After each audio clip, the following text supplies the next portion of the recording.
Many skeptics today dismiss the Holy Bible as a myth or legend, far removed from actual events, but the historical evidence tells a different story. I want to show you why the Bible stands as reliable history. Consider the New Testament first. We possess an embarrassment of riches when it comes to manuscript evidence, thousands upon thousands of Greek copies, plus early translations and quotations. No other ancient document comes close. For comparison, the average classical Greek or Roman author survives maybe 20 copies, often copied 2,500 years, or more after the original. Homer, the best preserved, has under 2,400 manuscripts. The New Testament is roughly 10 times that in Greek alone, with many fragmented copies and dating within decades of the events they record. This is not the stuff of late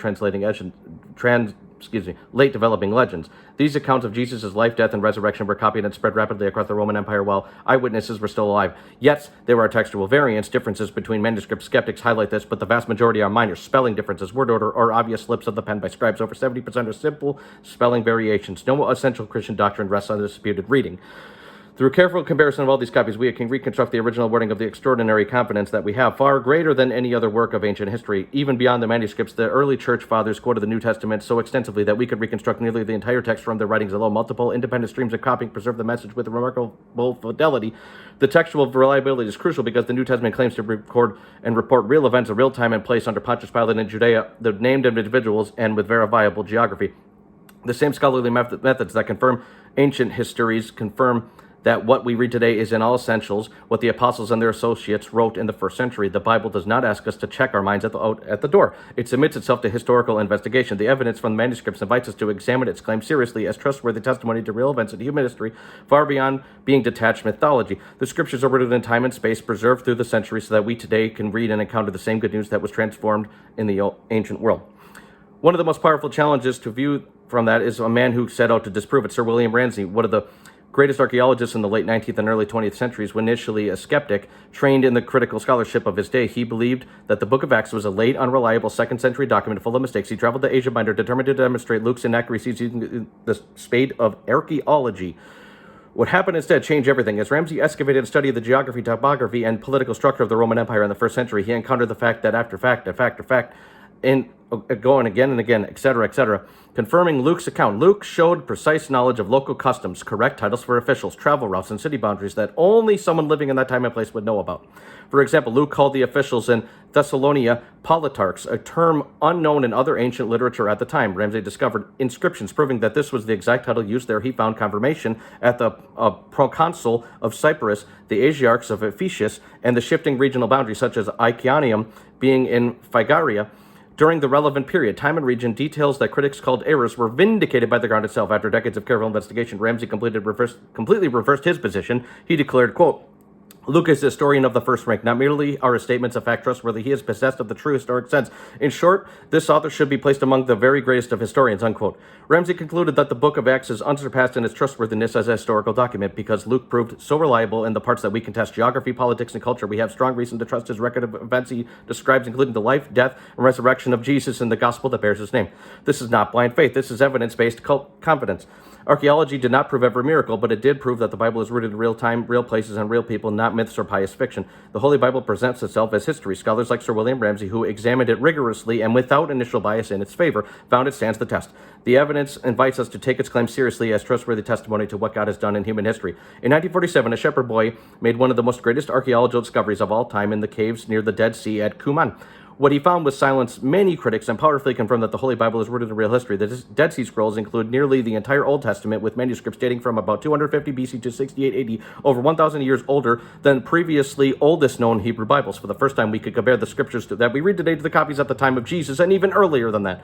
The results were stunning. Scholars found that the texts of the Old Testament have been copied and preserved with remarkable accuracy across more than 1,000 years. The Isaiah scroll, for example, completed in dating around 125 BC, is word for word almost identical to the Isaiah that we read today, with only minor spelling differences. The same high level of agreement holds across the other biblical books. This discovery shattered the idea that the Old Testament was heavily edited or corrupted over centuries. Instead, it proved the Bible's text was carefully transmitted by scribes who treated it as sacred history, not evolving legend.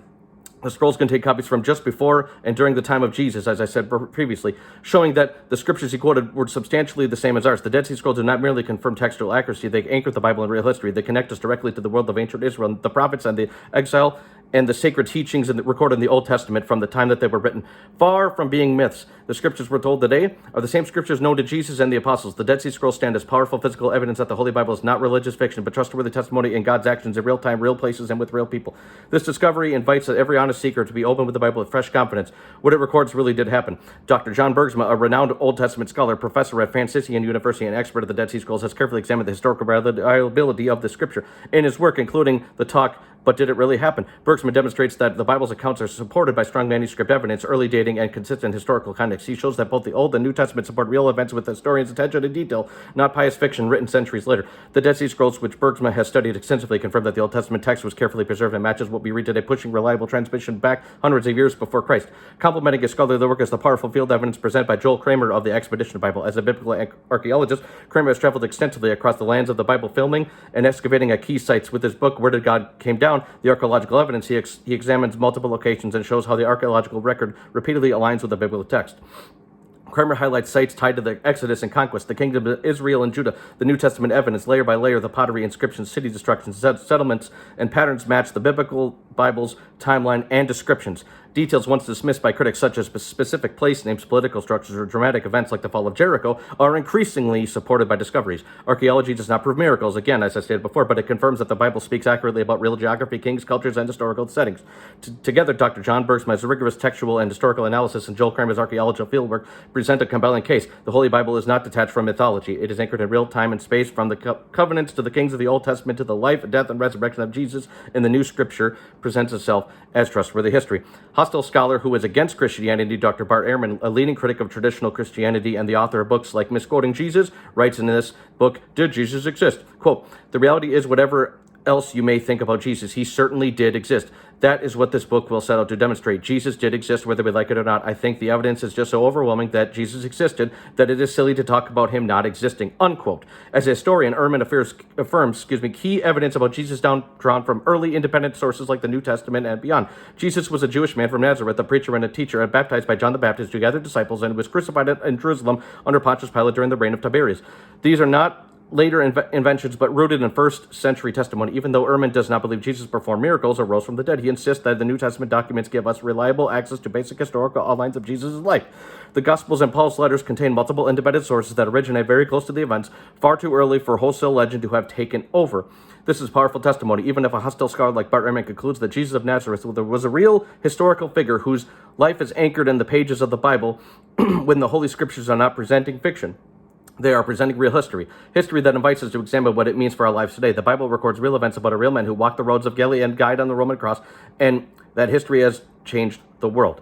One of the strongest proofs that the Holy Bible records real history is found in a single name mentioned in the New Testament, Rufus. In Mark 15:21, we read that the man forced to carry Jesus' cross was Simon of Cyrene, the father of Alexander and Rufus. Later in Romans 16:13, the Apostle Paul writes, Greet Rufus, chosen in the Lord, and his mother, who has been a mother to me too. Think about what this means. These were not vague mythical figures. These were real, identifiable people living in the first century. Simon's sons, Alexander, Rufus, and even their mother were known to the early Christian communities in Jerusalem, Cyrene, and Rome. When Mark wrote the Gospel, likely in 50s or 60s AD, and when Paul wrote Romans around 57 AD, these men were still alive and could be found. People living right there at the time could have easily proven this story false. All they had to do was ask Alexander Rufus, did your father really carry Jesus across on the way to the Golgotha? If it never happened, they could have exposed the account as a lie, yet they didn't. Instead, the early church embraced these writings as trustworthy. Why? Because they were still hundreds of living eyewitnesses who had seen Jesus in the flesh, who had watched him teach, who had seen him crucified, and who encountered him after the resurrection. The first Christians lived there in the very cities where these events occurred. They knew the geography, the officials, and many of the people involved. You don't name specific living individuals tied to central events in your story unless you are telling the truth, especially when your opponents could check your facts immediately. The early enemies of Christianity attacked the message over the resurrection, but they never successfully refuted the basic historical facts. They couldn't because the eyewitnesses were still there. This is why the New Testament was never treated as false history by the people best positioned to know. It was written in a lifetime of eyewitnesses and circulated among people who could verify it. The mention of Simon, Alexander, and Rufus anchors the crucifixion in real time with real people in real places. The Holy Bible does not present legend, it presents history that was open to public scrutiny from the very beginning and stood the test. And the aforementioned proofs show why the books in the Holy Bible weren't corrupted.